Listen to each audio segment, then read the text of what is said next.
الله أكبر الله أكبر الله أكبر الله أكبر أشهد أن لا إله إلا الله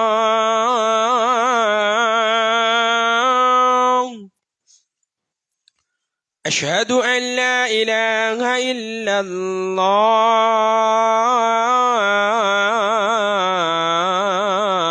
الله أشهد أن محمد رسول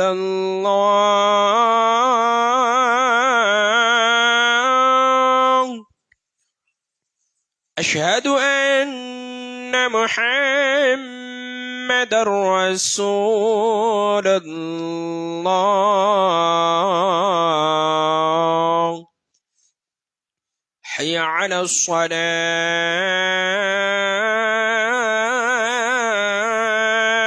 الصلاة حي على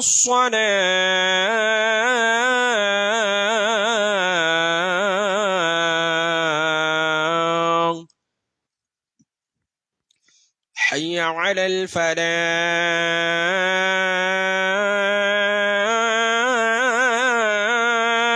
الفلاح حي على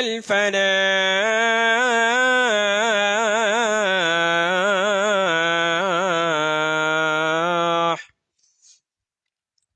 الله أكبر الله أكبر لا إله إلا الله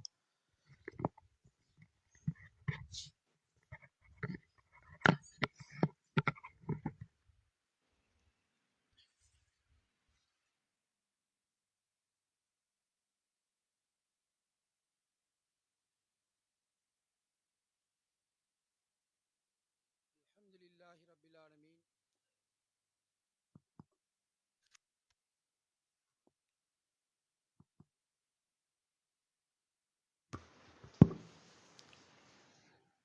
الحمد لله رب العالمين نحمده ونستعينه ونستغفره ونؤمن به ونتوكل عليه ونعوذ بالله من شرور أنفسنا ومن سيئات أعمالنا من يهده الله فلا مضل له ومن يضلله فلا هادي له ونشهد أن لا إله إلا الله ونشهد أن محمدا عبده ورسوله اللهم صل على محمد وعلى آل محمد كما صليت على إبراهيم وعلى آل إبراهيم إنك حميد مجيد اللهم بارك على محمد وعلى آل محمد كما باركت على إبراهيم وعلى آل إبراهيم إنك حميد مجيد أما بعد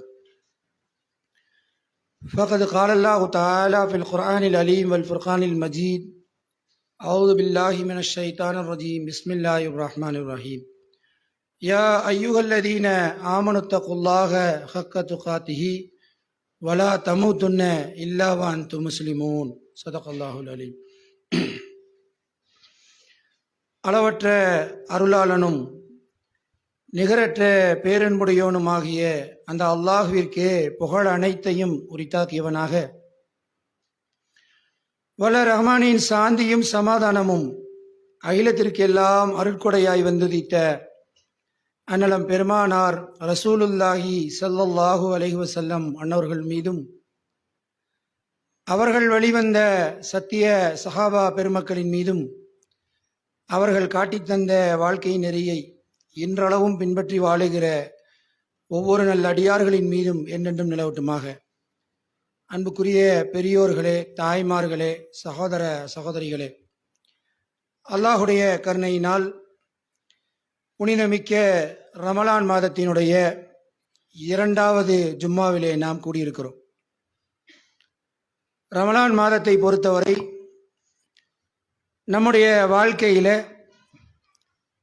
அவரவர் வயதுக்கேற்ப வருகை தருவதும் அது நம்ம வீட்டு கடந்து செல்வதுமாக ஏராளமான ரமலான்களை நம்முடைய வாழ்க்கையிலே நம்ம சந்தித்து விட்டோம்.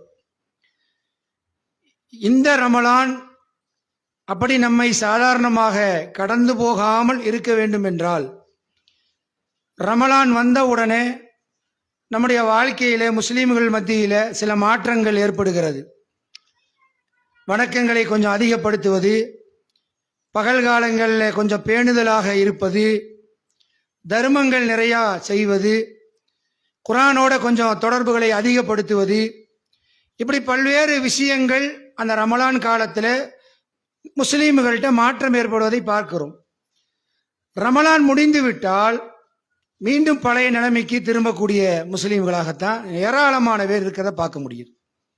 அதற்கு பிறகு ஐவேளை தொழுகை கூட அசட்டையாக அல்லது செய்யாமல் விடக்கூடிய அளவுக்கு தான் ஆண்களாக இருந்தாலும் பெண்களாக இருந்தாலும் ஏராளமான மக்கள் முஸ்லீம்களில் அநேகர் அப்படி இருக்கிறத நம்ம பார்க்க முடியாது. ஏனென்றால் நமக்கு தெரியுது, பள்ளி வாயில்கள் எல்லாம் இன்றைக்கு நிறைந்து வழிகிறது.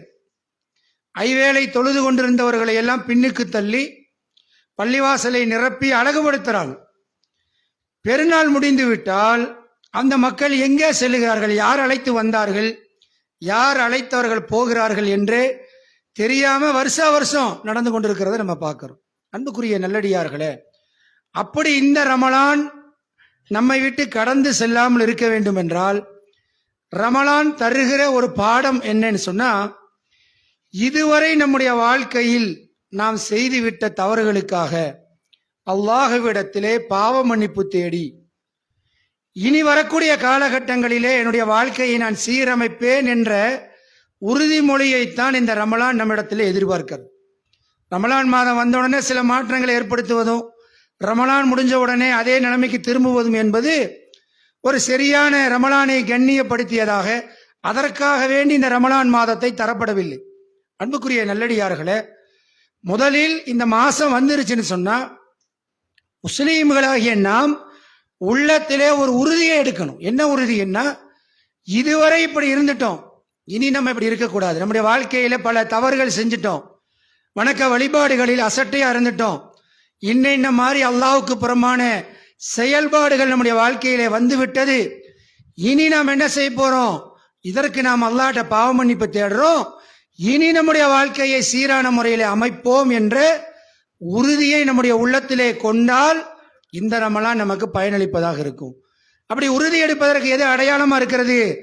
நிறைய அமல்கள் செய்வதா என்றால், அமல்கள் செய்வதோடு ஒரு அடிப்படையான விஷயம் நம்முடைய உள்ளத்திலே பதிய வேண்டும். நம்ம மாறிவிட்டோமா மாறவில்லையா என்பதற்கு எதுவும் அளவுகோல்? ஒரே அளவுகோல் தான். என்ன அளவுகோல் என்று சொன்னால், மறுமையை முன்னிறுத்தி நம்முடைய வாழ்க்கையை எல்லா விஷயத்திலும் நம்ம அமைக்க வேண்டும். நம்முடைய வணக்கமா இருந்தாலும் சரி, வாழ்க்கையாக இருந்தாலும் சரி, வியாபாரமாக, கொடுக்கல் வாங்கலாக, குடும்ப விவகாரமாக, நட்பாக, நம்ம யாரிடத்திலேயாவது இணைவதாக அல்லது பிரிவதாக, எதுவாக இருந்தாலும் நம்முடைய வாழ்க்கையில மறுமையை முன்னிறுத்தி நம்முடைய வாழ்க்கையை நம்ம அமைக்கிறோமா என்பதை நாம பரிசீலித்து பார்த்தால், ரமலான்ல சரி இருக்கிறோமா, ரமலானுக்கு பின்னால சரி இருக்கிறோமா என்பதை வெளியிலிருந்து ஒருத்தர் சொல்ல வேண்டியதில்லை. நம்முடைய செயல்களையே நம்ம முடிவெடுக்கலாம். என்னுடைய எல்லா செயல்களிலும் மறுமைக்கு நான் முக்கியத்துவம் கொடுக்கிறேனா என்பதை அளவுகோலாக வைத்தோன்னு வைங்களேன், நம்முடைய வாழ்க்கையில எல்லா விஷயங்களும் சீராகிவிடும். அன்புக்குரிய நல்லடியார்களே, அப்ப அந்த ரமலான்ல, இந்த ரமலான்ல நம்ம எடுக்க வேண்டிய மிக முக்கியமான ஒரு முடிவு என்னங்க? நான் மறுமையை மையமாக வைத்து இன்ஷா அல்லாஹ் என்னுடைய எதிர்கால வாழ்க்கை இருக்கும். இதுவரை தவறு செஞ்சுட்டேன், இதுவரை அசட்டையா இருந்துட்டேன், இதுவரை கவனம் இல்லாமல் இருந்து விட்டேன், பாவம் செய்து விட்டேன் என்ற அந்த உணர்வை உள்ளத்துல கொண்டு வந்து அல்லாஹ்வின் பக்கம் திரும்பி நான் என்னுடைய வாழ்க்கையில் மறுமையை முதன்மையாக கொள்ளப் போகிறேன் என்ற ஒரு முடிவை இந்த ஜும்மாவுடைய நேரத்தில் நாம் எடுத்தால், அதன்படி நம்முடைய வாழ்க்கையை திருப்பினால், ரமலானுக்காக அல்லாமல் மரணம் வரை நாம் அதனை நோக்கி பயணித்தால், நிச்சயமாக இந்த வாழ்க்கையிலும் சரி, ஆகரத்துடைய அந்த வாழ்க்கையிலையும் நாம் வெற்றி பெறக்கூடியவர்களாக ஆகுவோம். அன்புக்குரிய நல்லடியார்களே, மறுமையை பற்றி நம்ம தெரியாம இல்லை யாருக்குமே.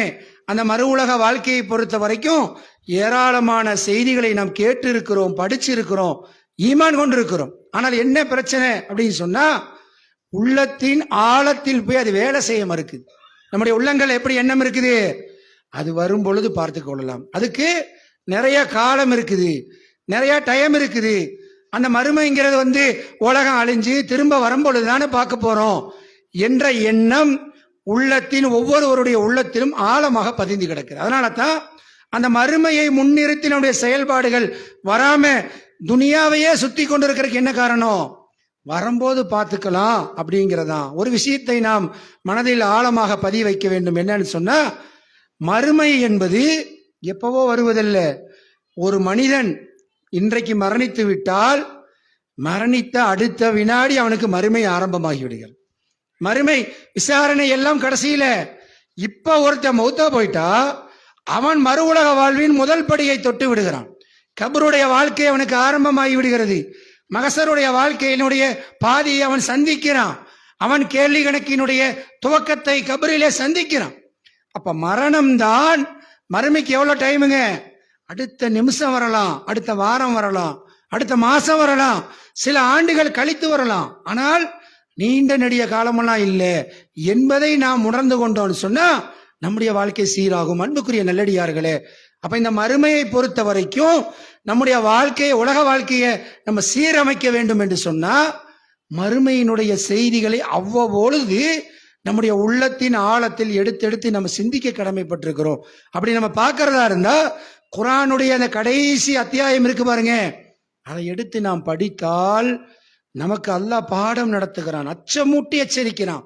அந்த நாள் எப்படி வரும், அந்த உலகம் எப்படி அழியும், எப்படி எல்லாம் அழிக்கப்படும், திரும்ப எப்படியெல்லாம் எழுப்பப்படுவோம், என்னவெல்லாம் அங்கே நடக்கும், எப்படி மனிதர்கள் தத்தளிப்பார்கள் என்பதையெல்லாம் குர்ஆனிலே அல்லாஹ் ரப்புல் ஆலமீன் கடைசி அத்தியாயங்களை நீங்க எடுத்து பார்த்தீங்கன்னா எடுத்து காட்டுகிறான். அன்புக்குரிய நல்லடியார்களே, நாம் பார்க்கிற இந்த பூமி, நாம் பார்க்கிற இந்த மலைகள், நாம் பார்க்கிற இந்த பாலைவனம், நாம் பார்க்கிற இந்த பனி பிரதேசம், நாம் பார்க்கிற இந்த கடல்கள் எல்லாமே என்ன, 800 கோடி 900 கோடி மக்கள், பிரம்மாண்டமான இந்த உலகம் ஒரு நாளில் ஒரு சப்தத்தில் அழிக்கப்படுகிறது. குர்ஆன் எடுத்து பாருங்க, ஒரே ஒரு சப்தம் தான் அல்லாஹ் சொல்றான், ஒரு சப்தம் தான். சூர் ஊதப்பட்டு விட்டால் ஒரே ஒரு சப்தம் தான் எப்படியெல்லாம் அழிக்கப்படும் என்பதை குர்ஆன்ல அல்லாஹ் கடைசி அத்தியாயங்களை தொழுகை முடிச்சுட்டு நீங்க போய் கடைசியில் இருக்கிற அந்த 78வது அத்தியாயத்துக்கு மேல நீங்க எடுத்து பாருங்க. உள்ளங்கள் சிந்திச்சோன்னு இங்க உட்காந்து உள்ளத்தில் நடுக்கம் ஏற்படும். அப்படிப்பட்ட ஒரு நாள் அந்த நாள். எப்படி அல்லாஹ் சொல்லுகிறான், இதா ஷம்ஸு குவிரத் வைதன் நுஜூமுன் கதரத், சூரியன் சுருட்டப்படும் பொழுது, நட்சத்திரங்கள் உதிர்ந்து விழும் பொழுது, மலைகள் பெயர்க்கப்படும் பொழுது என்கிறான். மலைகளை அல்லாஹ் தஆலா புவி ஈர்ப்பு விசையை வச்சு எல்லாத்தையும் அப்படி ஈர்ப்போடு அல்லாஹ் வச்சிருக்கிறான். இந்த பூமி சுத்தக்கூடியதோடு சேர்ந்து சுத்தி கொண்டு இருக்கிறது. அந்த புவி ஈர்ப்பு விசையை அல்லாஹ் தூக்கி விட்டான்னு வைங்க, மலைகள் எல்லாம் பறக்க ஆரம்பித்து விடும். அல்லாஹ் குர்ஆன்ல சொல்றானா இல்லையா?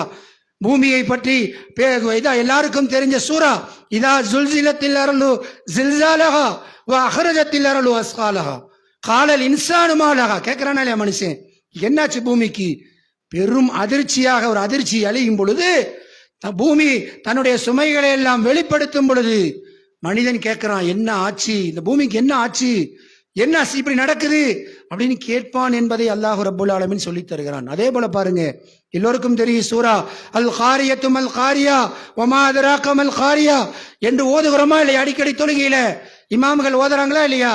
அதுல நீங்கள் பார்த்தீங்களா, அல்லாஹ் சொல்றான், மலைகள் பஞ்சு போல பறக்கும், பஞ்சு போல பறக்கும். நான் பார்க்கிற பிரம்மாண்டங்கள் எல்லாம் பஞ்சு போல தூவி விடப்படும், ஆட்டங்காணும், ஒரே பேரதிர்ச்சி திடீரென ஏற்படும் என்று அல்லாஹ் சொல்லுகிறான்.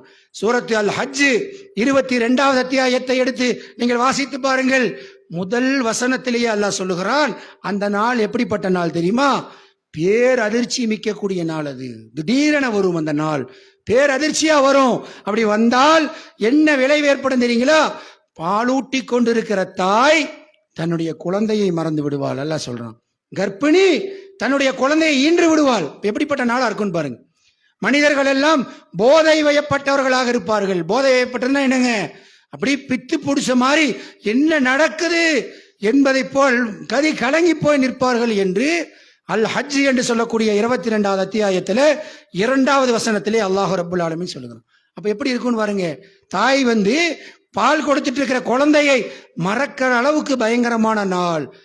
வயிற்றில் இருக்கிற குழந்தை எத்தனை மாசமா இருந்தாலும் பிரசவிக்கிற நாள். அப்படிப்பட்ட ஒரு பயங்கரமான நாள். அந்த நாளை மனிதர்கள் எல்லோரும் சந்திக்க வேண்டி இருக்கிறது. ஈசல்களைப் போல மனிதர்கள் சிதறடிக்கப்படுவார்கள் என்று அல்லாஹ் ரப்புல் ஆலமீன் 101வது அத்தியாயத்திலே சொல்லித் தருகிறான். அன்புக்குரிய நல்லடியார்களே, சொல்லும் பொழுது குல்லுமன் அலைஹா ஃபான், எல்லாமே அழித்து ஒழிக்கப்படும், எல்லாமே எதுவும் மிச்சம் இருக்காது இந்த உலகத்துல என்று பூமி எப்படி அழியும் என்பதை திருக்குறான்ல அல்லாஹ் எடுத்து காட்டிவிட்டு அந்த மஹசரை பத்தி பேசுகிறான். எப்படி பேசுறான்? இன்னொரு சூர் ஊதப்பட்டு விட்டால், இன்னொரு அழைப்பு கொடுக்கப்பட்டு விட்டால், ஒரே அழைப்பு தான், மக்கள் எல்லாம் ஒரே வெட்ட வழியில் திரண்டு விடுவார்கள். ஒரே சப்தம் தான், ஒரே சூர். 2வது சூர் ஊதப்பட்டுச்சுன்னு சொன்னா என்ன நடக்குமா?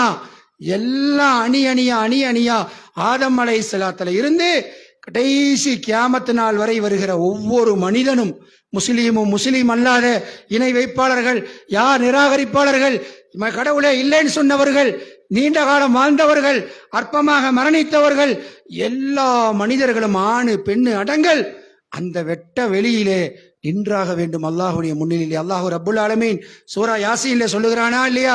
சூர் ஊதப்பட்டு விட்டால் சமாதிகளிலிருந்து வெளிப்பட்டு கேட்பாங்களா, காலு யாவைலனா மன்பாசனா மின் மரகதினா ஹாதாம வஹதர் ரஹ்மான் வஸதகல் முர்சலூன். அல்லாஹ் பதில் சொல்லுகிறான், எங்களை எல்லாம் எழுப்பியது யார், என்ன ஆச்சு என்று ஓடி வருகிற நேரத்தில் அல்லாஹ் பதில் சொல்லுகிறான், ஹாதாம வஹதர் ரஹ்மான். அல்லாஹ் வாதா செஞ்சிருந்தானே அந்த நாள் வந்து விட்டது. சொல்லிக்கிட்டே இருந்தோமா இல்லையா?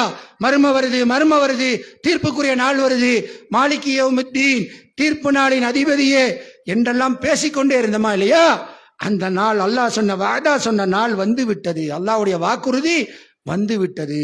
அவனுடைய முர்சல்கள், அவனுடைய தூதர்கள் சொன்ன அந்த நாள் வந்து விட்டது என்று சூரா யாசீன்ல அல்லாஹு ரப்புல் ஆலமீன் சொல்லி தருகிறான். மக்கள் எல்லாம் நிக்கிற அந்த நாள் எப்படிப்பட்ட நாளுங்க?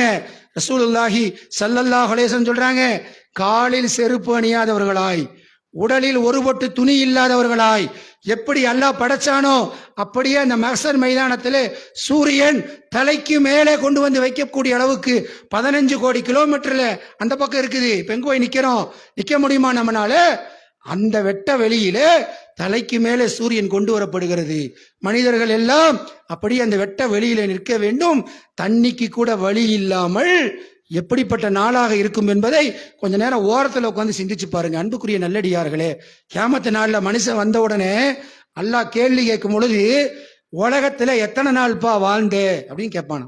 குரான்ல எத்தனை இடங்கள்ல வருகிறது, நீங்க போய் பாருங்க. 23வது அத்தியாயத்திலே 99, 97 இருந்து பேசுகிறான் அல்லாஹ். உலகத்துல எத்தனை நாள் இருந்தீங்க? யாரை பார்த்து கேட்கிறான்? 900 வருஷம், 500 வருஷம், 200 வருஷம் வாழ்ந்த மக்கள்லாம் இருந்தாங்க நமக்கு முன்னாடி. நம்மெல்லாம் 50க்கும் 60க்கும் 70க்கும் இடையில. அப்ப இந்த மக்களை பார்த்து எவ்வளவு நாள் இருந்த கேட்டா என்ன சொல்றான்? 1 மாசம் இருந்தேன்னு சொல்லுவானா? சில வருஷம் இருந்தேன்னு சொல்லுவானா? ஒரு நாளோ அல்லது கொஞ்சம் நேரமோ? மனுஷன் பதில் சொல்றது என்னங்க? ஒரு நாளில் சிறிது நேரம் தான் இருந்தோம். ஒரு நாள்ல சிறிது நேரம் இருந்தோங்கிற அளவுக்கு மனிதனுடைய அந்த அளவுக்கு அற்பங்கிறத எப்ப சொல்றான்?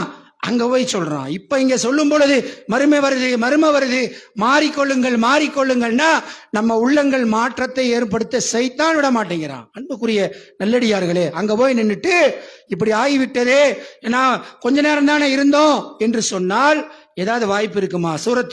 அதாவது ஜும்மாவுடைய தினங்கள்ல இமாம்கள் அடிக்கடி காலையில ஓதுவாங்க, சஜிதா செய்வார்கள் சுன்னத் ஜமாத்துல. அது என்ன பாத்தீங்கன்னா 32வது அத்தியாயத்தினுடைய 12வது வசனம். அதுல நீங்கள் பார்த்தால் மக்கள் எல்லாம் அந்த வெட்ட வழியில நின்றுட்டு என்ன செய்வாங்களாம்? எல்லாம் நடக்கிறதெல்லாம் பார்த்துட்டு கடைசியில அல்லாட்ட பேசுறான். எப்படி பேசுறான் தெரியுங்களா? இறைவா, பார்த்துட்டோம், கேட்டுட்டோம், திருப்பி அனுப்பினா நாங்க என்ன செய்வோம்? நாங்கள் அமலன் சாலி, நல்லறங்கள் புரிவோம் யா அல்லாஹ். எங்க போய் சொல்றான்?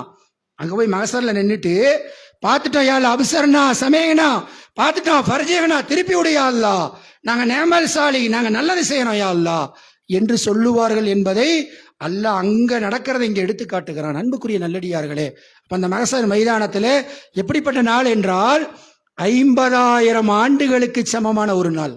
நமக்கு தான் ஒரு நாள், அல்லாஹ்வுடைய பார்வையில் என்னங்க 50,000 ஆண்டுகளுக்கு சமமான நாள். அல்லாஹ்வுடைய பார்வையில ஒரு நாள் நமக்கு 50,000 ஆண்டுகளுக்கு சமமான நாள். அந்த நாள் கியாமத்து நாள், அந்த விசாரணை நாள் இருக்குல்ல, தீர்ப்பு நாள். கியாமத்து நாள் என்பது அழிப்பது, தீர்ப்பு நாள் என்பது மறுமை வாழ்வினுடைய துவக்கம். ரெண்டு வேற வேற. அப்ப நான் பொதுவா நம்ம சொல்லி பழகிட்டோம் கியாமத்து நாள் கியாமத்து நாள்னு. அந்த தீர்ப்பு நாள்ல முதல் நாள்ல எவ்வளவு நாள் நினைக்கிறீங்க?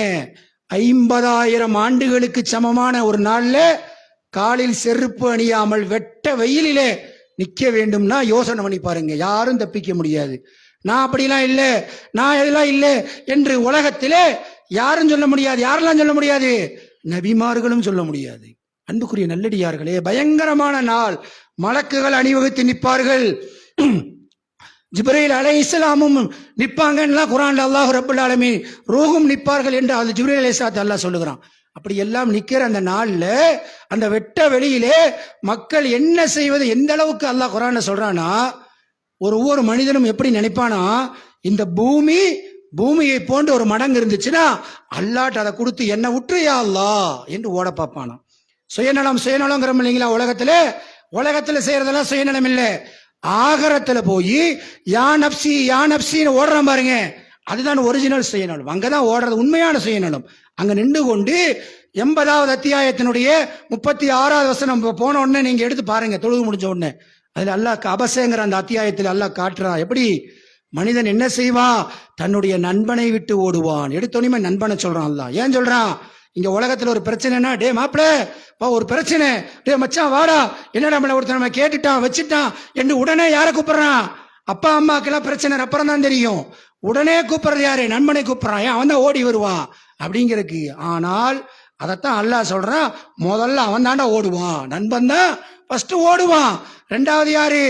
அம்மா, தாய். எந்த தாய் தாங்குழந்தைன்னு பாக்குறாங்களோ அந்த தாய் அவனை விட்டு ஓடுவாள், தகப்பன் அவனை விட்டு ஓடுவான், அவனுடைய மனைவி அவனை விட்டு ஓடுவாள், அவனுடைய குழந்தை அவனை விட்டு ஓடுவான் என்றெல்லாம் குர்ஆனிலே அந்த 80வது அத்தியாயத்திலே 38வது வசனத்திலே அல்லாஹ் ரப்புல் ஆலமீன் சொல்லித் தருவதை பார்க்கிறோம். அப்ப எப்படிப்பட்ட நாள் என்பதை பாருங்க. 2வது அத்தியாயத்தினுடைய 48வது வசனத்திலே அல்லாஹ் சொல்கிறான், வத்தகு யௌமலா தஜ்ஸி நஃப்ஸுன் அன் நஃப்ஸின் ஷைஆ. ஒருவருக்கு உதவி செய்ய முடியாது. பார்த்துக்கிட்டே இருப்பான் பக்கத்துல, எந்த உதவியும் செய்ய முடியாது. தப்பிச்சா போதும், நான் ஓடனா போதும், என்ன எல்லாம் விட்டுட்டா போதும் என்று கதறக்கூடிய அந்த நாளை அல்லாஹ் குர்ஆனிலே எடுத்து காட்டுகிறான். அன்புக்குரிய நல்லடியார்களே, அந்த நாள்ல கொஞ்சம் மக்களுக்கு எல்லாம் என்ன செய்யறான்? அற்புதமான ஒரு ஏற்பாட்டை எல்லாம் அங்கே செய்யறான். அதில் ஒருவராக நாம் ஆக வேண்டும். அதில் ஒருவரா நம்முடைய வாழ்க்கையை நாம் அமைக்கணும்னா இந்த துனியால இருக்கும் பொழுது அந்த மாதிரி செயல்களை நம்முடைய வாழ்க்கையில கொண்டு வரணும். அதுல என்ன? அது அவ்வளோ பெரிய அந்த வெட்ட வெளியிலே 50,000 ஆண்டுகளுக்கு சமமான அந்த நாள்ல, தீர்ப்பு நாள்ல என்ன நடக்குமோ என்று கதி கலங்கி நிக்கிற அந்த நாள்ல அல்லாஹ் 7 வகையான மக்களுக்கு தன்னுடைய அரிசுடைய நிழலில் இடம் தருகிறான். அல்லாஹுடைய அரிசுங்க வானம் பூமியை விட பிரம்மாண்டமானது. அல்லாஹ் ஆயத்தில் குர்சில சொல்றானா இல்லையா? அரிசு குர்சி என்று பேசுகிறான். வானம் பூமியை விட பிரம்மாண்டமான அல்லாஹுடைய அரிசுடைய நிழலில் சிலருக்கு அல்லாஹ் இடம் அளிக்கிறான். அன்புக்குரிய நல்லடியார்களே, நபிகள் நாயகம் ஸல்லல்லாஹு அலைஹி வஸல்லம் சொல்வதாக அபூ ஹுரைரா ரலியல்லாஹு அறிவிக்கிற செய்தி புகாரி, முஸ்லிம் போன்ற கிரந்தங்கள்ல பதிவாயிருக்கிறது. யார் அந்த 7 பேர்? அந்த 7 பேத்துக்குள்ள நாம் ஆகுவதற்கு நம்ம என்ன செய்யணும்? இந்த ஜும்மாவுடைய நாளிலே அப்படி ஒரு செயலை நம்முடைய வாழ்க்கையில கொண்டு வந்து அந்த நாள்ல போய் நிற்கும் பொழுது நம்ம என்ன செய்யணுங்க? நிழலில் இருப்பவர்களாக, விஐபிகளாக, அல்லாஹுடைய விருந்தாளிகளாக, அரிசுடைய நிழலிலே சாதாரணமாக அமர்ந்திருக்கிற நன்மக்களாக ஆண்களும் பெண்களும் மூமின்கள் ஆகணும்னு சொன்னா என்ன விஷயம் அது அப்படின்னு சொன்னா, முதலாவதாக நபிகள் நாயகம் ஸல்லல்லாஹு அலைஹி வஸல்லம் சொல்றாங்க, நீதிமிக்க அரசன், தலைமைத்துவம் இருக்கு பாருங்க. அரசன்னா ஆட்சியாளர் மட்டும் இல்லை, ஒரு வீதிக்கு, ஒரு ஏரியாவுக்கு, ஒரு ஜமாத்துக்கு, ஒரு இயக்கத்துக்கு, ஒரு ட்ரஸ்டுக்கு, எதுவா இருந்தாலும் சரி, ஒரு குழுவுக்கு ஒருவரை தலைமை பொறுப்பில் நியமிக்கிறோம். அந்த தலைமை பொறுப்பில் இருப்பவர் இறைவனை பயந்து நீதியாக, நேர்மையாக, தனக்கு கீழே இருப்பவர்களோடு அன்பு பாராட்டி சரியான முறையில் நடந்தால் அவருக்கு என்ன இருக்குது? அரிசுடைய நிழல் இருக்கிறது. அங்கே விஐபியா உட்கார்ந்து இருப்பார்.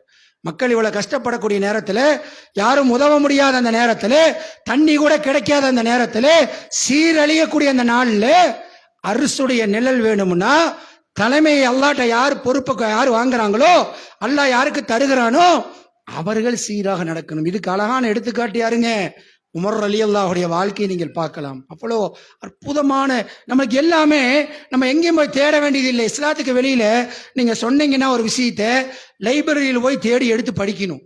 இல்லாட்டி ஏதாவது ஒரு சாமியாருடைய மடத்துல போய் எல்லாத்தையும் துணிமணியெல்லாம் வேற ட்ரெஸ்ஸை பண்ணிட்டு மொட்டை அடிச்சுட்டு மாலையெல்லாம் மாட்டிக்கிட்டு அவங்களுடைய எல்லாத்தையும் விட்டுட்டு துறவரம் மேற்கொண்டு அங்கேயே அமர்ந்து கிடந்தா அவங்களுக்கு சில விளக்கம் கிடைக்குது. நம்மளுக்கு என்னங்க, உட்கார்ந்த இடத்துல வந்து ஏசியில ஃபேனு கடியில உட்காந்து பாருங்க, இப்படி நடந்தா போதுமானது, இப்படித்தான் நடந்திருக்காங்க பாருங்க என்று உதாரணம் மூமீன்களுக்கு கிடைக்குது. பாக்கியமான நம்ம என்ன செய்யறோம்?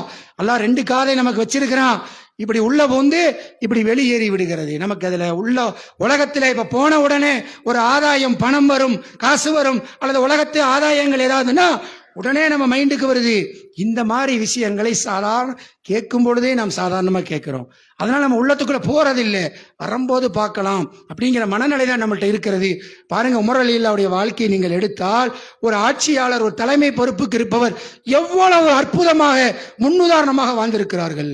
உமர் ரலியல்லாஹு ஆட்சி பொறுப்பை ஏற்ற உடனே, அபூபக்கர் சித்திக் ரலியல்லாஹு மரணிச்ச உடனே இவர்கள் மேல அந்த முடிவு ஏற்பட்டு இவங்க தான் தலைமைங்கும் பொழுது எழுந்து மக்களை பார்த்து கேட்கிறாங்க, நான் அல்லாஹ்வுக்கும் அல்லாஹ்வுடைய தூதருக்கும் மாறு செய்து நடந்தால் நீங்கள் என்ன செய்வீர்கள்? மக்களை எல்லாம் பார்த்து கேட்கிறாங்க, என்ன செய்வீங்க? இயல்பாகவே உமர் ரலியல்லாஹு முன்னிலையிலே ஒருவர் எதிர்த்து பேச யோசிப்பார். ஏன்னா அவ்வளவு கோபமாக, அவ்வளவு வீரமானவர்கள். அந்த உமர் ரலியல்லாஹு அப்படி கேட்ட உடனே மக்கள்கிட்ட இருந்து ஒரு சிறிய இளைஞர் ஒருவர் எழுந்திருக்கிறார். வாளை உருவி இப்படி காட்டுறார். இதற்கு நீங்கள் இறையாவீர்கள் அப்படிங்கிறார்.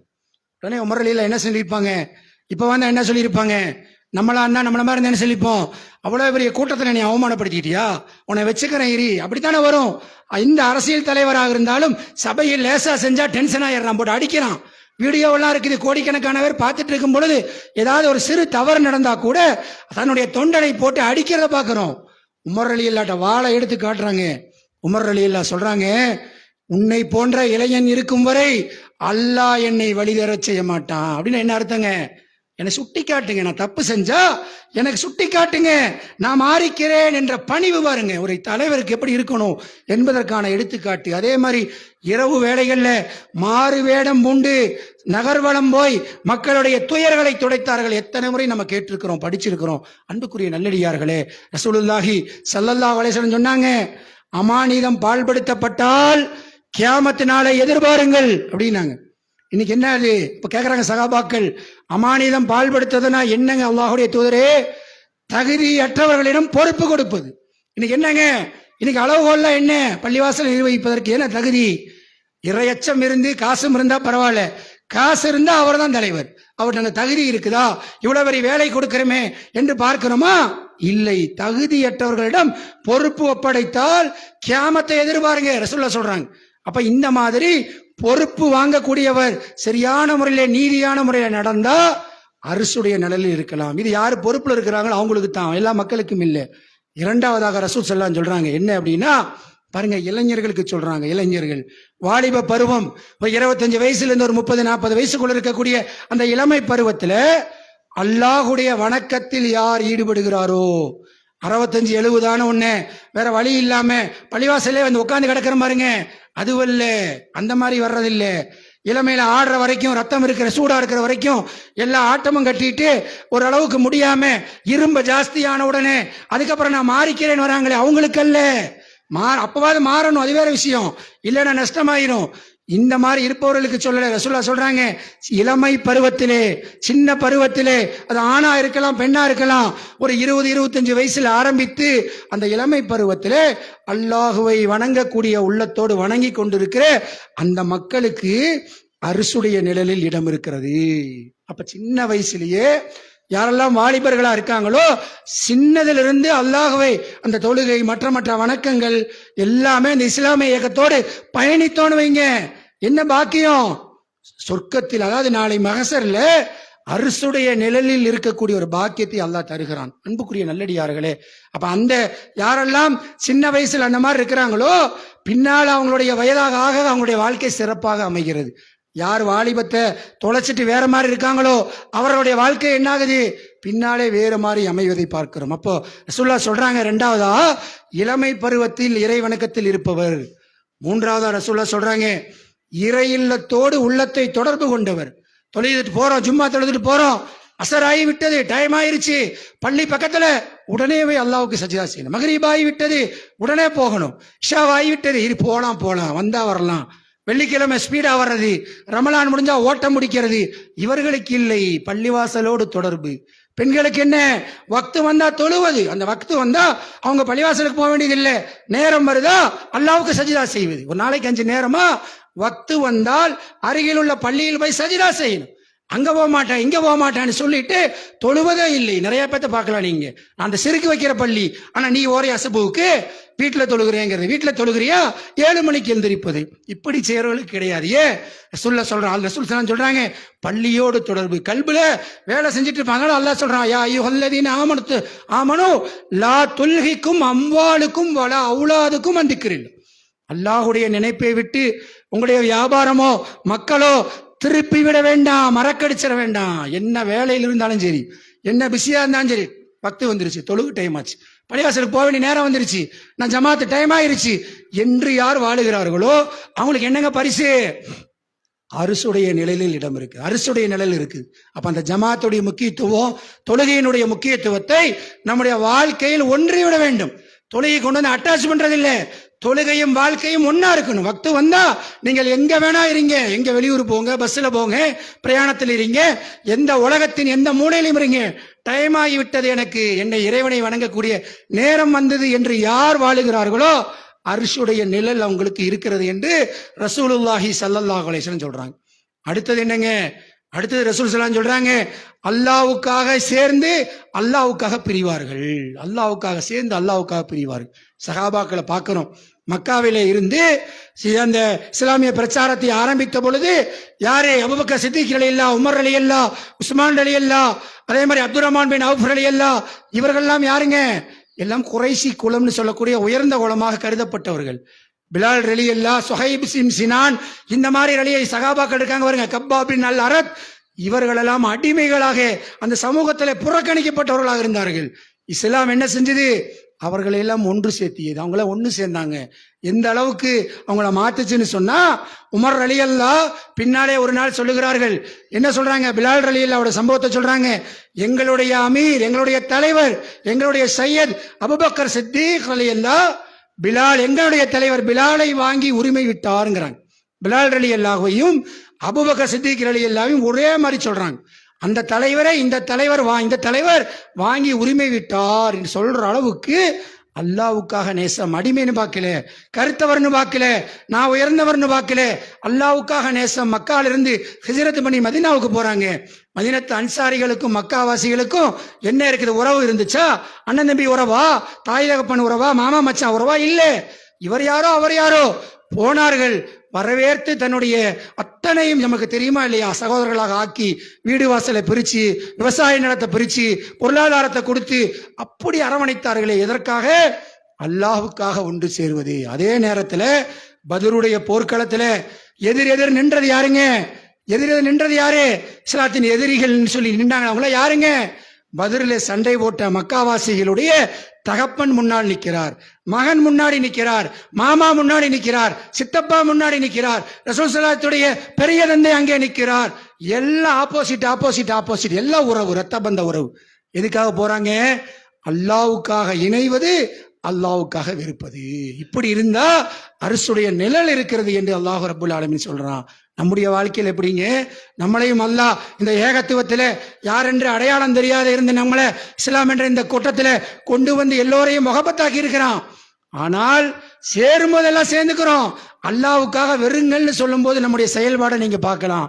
ஏதாவது வீட்டுல இஸ்லாத்துக்கு முரணான ஒரு காரியம் நடக்குது, 3, 7, 10 மௌலூது, அதுல பாருங்க, அப்படியெல்லாம் ஒதுங்கி வர முடியாது, உறவை பகைக்க முடியாது என்று சொல்லுகிறோமா இல்லையா? யோசிச்சு பாருங்க, மனசுல கை வச்சு பாருங்க. அல்லாஹ்வுக்காக நான் வெறுக்கிற நிலையை ஏன் வெறுக்கிறேன்?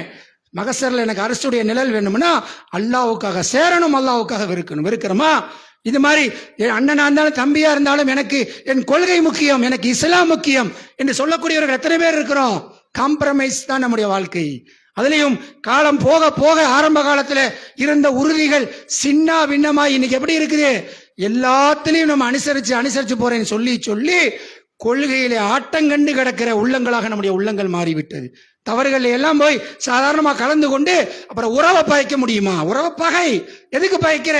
சொந்தமா உன்னை சத்தம் போட்டாங்கிறதுக்கு பாய்க்கிறியா? அல்லாவுக்காக பகை, அல்லாவுக்காக சேரு, அல்லாவுக்காக பகைச்சுக்கோ, அல்லாவுக்காக சேர்ந்து வாழ். இந்த விஷயத்துக்கு நான் வரமாட்டேன், இந்த செயலுக்கு நான் வரமாட்டேன், இதுல என்னை எதிர்பார்க்காதே, அல்லாவுக்கு மாற்றமான அல்லாவுடைய தூதர் காட்டிய செயலுக்கு எதிராக நான் வரமாட்டேன் என்று சொல்லுகிறவர் யாரோ, அல்லாவுக்காக இணைந்து அல்லாவுக்காக வெறுக்கிறவர் யாரோ, அரசுடைய நிலையில் இடம் பிடிக்கலாம். அன்புக்குரிய சகோதரர்களே, ஆனா இன்னைக்கு எப்படி இருக்குது? என்னை எதிர்த்து பேசிட்டார், என்னை அவமானப்படுத்திட்டார், எனக்கு அவருக்கு சங்கடம், நான் வரமாட்டேன், வேலை செய்ய மாட்டேன் இயக்கத்துல, நான் வரமாட்டேன் ஜமாத்துக்கு, ஏன் எனக்கு தனிப்பட்ட சங்கம் என்று இருப்பவர்கள் அற்பத்திலும் அற்பமா இருக்கிறத பார்க்கிறோம். அப்ப நம்ம என்ன செய்யணுங்க? இந்த பண்பை நம்முடைய வாழ்க்கையில் கொண்டு வந்தால் அரசுடைய நிழல்ல கோடிக்கணக்கான மக்கள் நிக்கிற அந்த 50,000 ஆண்டுகளுக்கு சமமான நாள்ல விஐபியாக நாம் அமர வேண்டும் என்றால் ஆண்களும் பெண்களும் இதன மனசுல கொள்ளுங்க. இன்றைய நாள்ல உள்ளத்தின் ஆழத்தில் பதிய வைங்க. இனிமேல் நம்முடைய வாழ்க்கையில வெறுப்பது அல்லாவுக்காக, உறவாடுவது அல்லாவுக்காக என்ற நிலையை நம்முடைய வாழ்க்கையில கொண்டு வர வேண்டும். அதே போல ரசூல் ஸல்லல்லாஹு அடுத்தது சொல்லும்போது சொல்றாங்க, ஒரு அழகான பெண்மணி தவறான வழிக்கு அழைக்கின்ற பொழுது சூழ்நிலையும் சரியா இருக்குது, பெண்ணும் அழகான பெண், வசதியான பெண், தன்னை விபச்சாரத்துக்கு அழைக்கிற நேரத்தில் நான் அல்லாஹுவை அஞ்சுகிறேன்னு சொல்லக்கூடியவருக்கு அரசுடைய நிழலில் இடம் இருக்கிறது. சாதாரணமான விஷயங்களா இது? அப்ப அந்த மாதிரி சூழல் ஏற்பட்டா தனிமையில் அல்லாஹுவை அஞ்சுவது, அல்லாஹ்வை எதுக்கெல்லாம் பரிசு தரான்? தனிமையில் அல்லாஹுவை அஞ்சுவது. யாரு? அது ஆணா இருக்கலாம், பெண்ணா இருக்கலாம். பெண் என்று சொல்றதுனால பெண்ணுக்குரிய விஷயம் இல்லை, இது இல்லை. எப்பவுமே இஸ்லாத்துடைய சட்டம் என்னன்னா, பொதுவாக பேசும் பொழுது ஆண்களை பார்த்தான் பேசும், பெண்களுக்கென்று வருகிற பொழுது தனியாக சட்டம் சொல்லும். எல்லாமே ஆணுக்கும் பெண்ணுக்கும் தான். அப்ப ஆணா இருந்தாலும் பெண்ணா இருந்தாலும் தவறுக்கு வரும் பொழுது நான் அல்லாஹுவை அஞ்சுகிறேன்னு சொல்லணும். இன்னைக்கு என்னங்க சூழ்நிலை? அந்த மாதிரி பெரிய பெரிய விஷயம் கூட இல்லாவிட்டா கூட ஆபாசங்களை பார்ப்பது, தனிமையில் இருக்கும் பொழுது அநியாயங்களை பார்ப்பது, வேண்டாதவைகளை ஹராமானவைகளை பார்ப்பது என்பது புறையோடி போய் கிடக்கிறது. எல்லாத்து கையிலையும் மொபைல் நெட்வொர்க் இருக்குது. அப்ப இந்த விஷயத்திலிருந்து அல்லாஹ் என்னை பார்க்கிறான்னு யாரெல்லாம் பயப்படுறாங்களோ அவங்களுக்கு அரிசியுடைய நிலையில இடம் இருக்குது. அரிசியில இடம் வேணுமா? நம்ம இது மாதிரி ஒழுக்கத்தை பேண வேண்டும், தனிமையில் அல்லாஹுவை அஞ்ச வேண்டும். இது அல்லாஹ் விரும்புகிறான். இதற்கு சரியான ஒரு எடுத்துக்காட்டியாருங்க அஹ்சனல் கஸஸ்ங்கறான் அல்லாஹ். யூசுப் அலைஹிஸ்ஸலாத்து வஸ்ஸலாம் அவங்களுடைய வாழ்க்கையை அல்லாஹ் எடுத்துக்காட்டுறான். வாலிபரா இருக்கிறாரு, அந்த வீட்டிலேயே வளர்றாரு, எஜமானி அம்மாளே தவறுக்கு அழைக்கிறாங்க, தன்னுடைய மன்னருடைய மனைவி அல்லாஹுவை நான் அஞ்சுகிறேன், சிறைச்சாலையே எனக்கு மேல் என்று ஜெயிலுக்கு போறதுக்கு ரெடியா இருந்தாங்க. அதை அல்லாஹ் குர்ஆன்ல எடுத்து எது காட்டுறான்? அழகான வரலாறுன்னு ஏன் சொல்றான்? உங்கள் வாழ்க்கையிலும் சருகுவதற்கான வாய்ப்பு வந்தா என் பக்கம் திரும்புங்கள், நீங்கள் தனிமையில் அல்லாஹுவை அஞ்சினால் அரசுடைய நிழல் இருக்கிறது என்று அல்லாஹ் ரப்புல் ஆலமீன் சொல்கிறான்.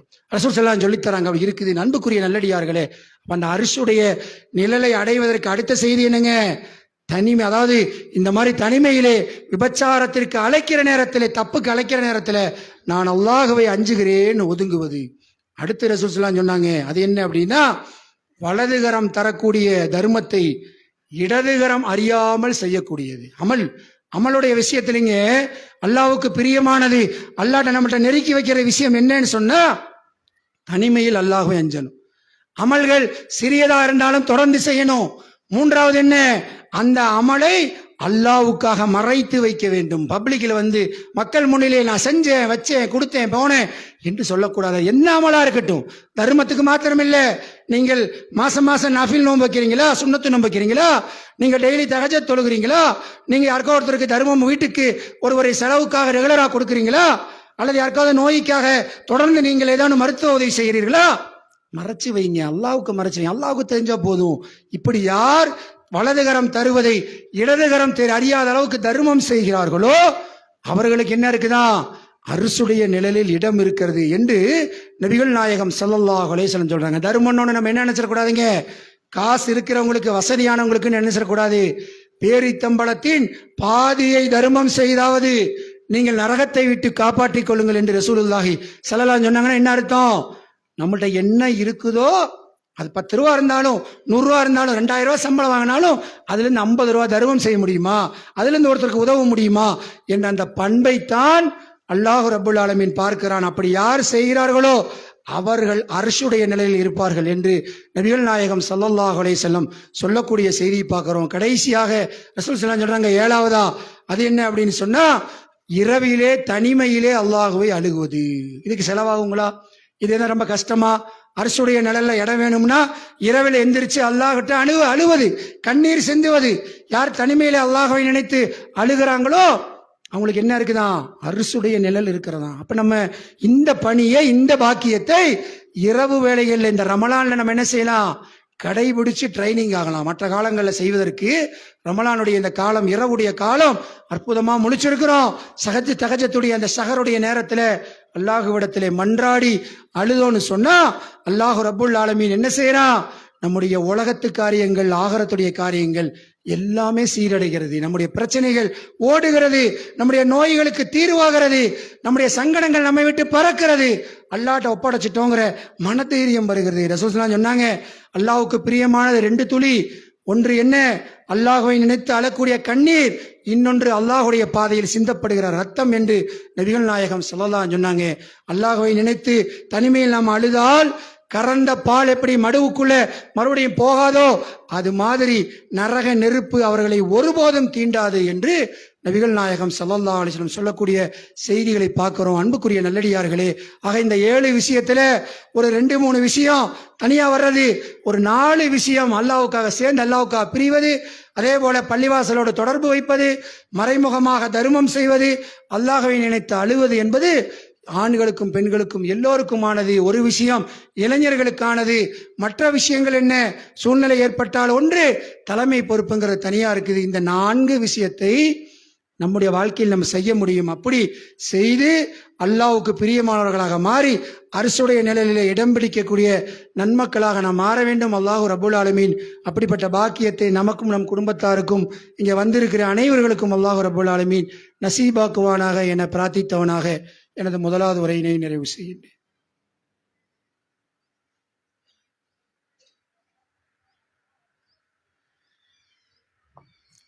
அல்ஹம்துலில்லாஹி ரப்பில் ஆலமீன். அன்புக்குரிய சகோதரர்களே, அந்த மறுமைங்கிற அந்த வாழ்க்கையில நம்ம வெற்றி பெற வேண்டும் சொன்னா அவ்வப்போது அந்த மறுமை என்ற அந்த செய்தியை, அந்த குர்ஆன்ல சொல்லப்படக்கூடிய ரசூல் ஸல்லல்லாஹு அலைஹி வஸல்லம் சொல்லக்கூடிய அந்த செய்திகளை நம் உள்ளத்திலே அவ்வப்போது அசை போட்டு கொண்டு நினைவுபடுத்தி கொண்டே இருக்கணும். நம்முடைய வாழ்க்கையில நம்ம மாற்றத்துக்கு உள்ளாயிருக்கோங்கிற அடையாளம் என்னங்க? மறுமையை முன்னிறுத்தி நம்முடைய செயல்பாடுகளை அமைக்கணும். எதுவாக இருந்தாலும் சரி, வியாபாரமா இருந்தாலும் மற்ற விஷயங்களா இருந்தாலும், ஒருத்தட்ட பேசுவதாக இருந்தாலும், நம்ம என்ன செய்யணும்?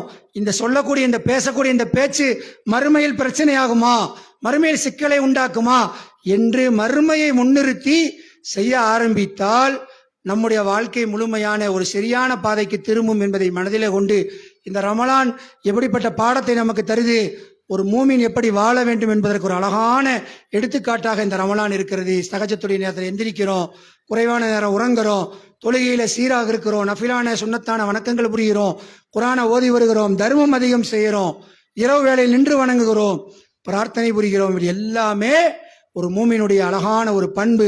இந்த பக்குவத்தை பகல் காலத்தில் எப்படி இருக்கிறோம்? பேணுதலா இருக்கும். பொய் சொல்லக்கூடாது, தேவையெல்லாம் பேசக்கூடாது, ஆபாசத்தை பார்க்க கூடாது என்றெல்லாம் இருக்கிறோம் இல்லையா? இந்த பண்பு ஒரு மூமினுடைய வாழ்வில் எப்பொழுதுமே தங்கிவிட்டால் அல்லாஹ்வுடைய அந்த அன்புக்குரியவர்களாக மாறிவிடுவோம். அப்படிப்பட்ட பக்குவத்தை இந்த 14 மணி நேரம் 13 மணி நேரம் ஒரு நாளைக்கு எடுக்கிறோம். 30 நாட்கள் அல்லாஹ் வாய்ப்பு டெஸ்ட் கொடுக்கிறான். அந்த 30 நாள் எடுக்கிற இந்த பயிற்சியை தக்க வைத்துக் கொண்டு நம்முடைய வாழ்வை சீர்படுத்தக்கூடியவர்களாக நாம் மாற வேண்டும். அல்லாஹ் ரப்புல் ஆலமீன் நம்முடைய பாவங்களை எல்லாம் மன்னித்து இந்த மார்க்கத்தை விளங்கி அதன் அடிப்படையில் நடக்கக்கூடிய நல்ல தௌஃபீக்கை நம் அனைவருடைய வாழ்விலும் தந்தருள் புரிவானாக என பிரார்த்தித்தவனாக எனது இந்த ஜும்மா உரையினை நிறைவு செய்கின்றேன். வாஹிரு தஅவானா அல்ஹம்துலில்லாஹி ரப்பில் ஆலமீன். அஸ்ஸலாமு அலைக்கும் வரஹ்மத்துல்லாஹி வபரகாத்துஹு.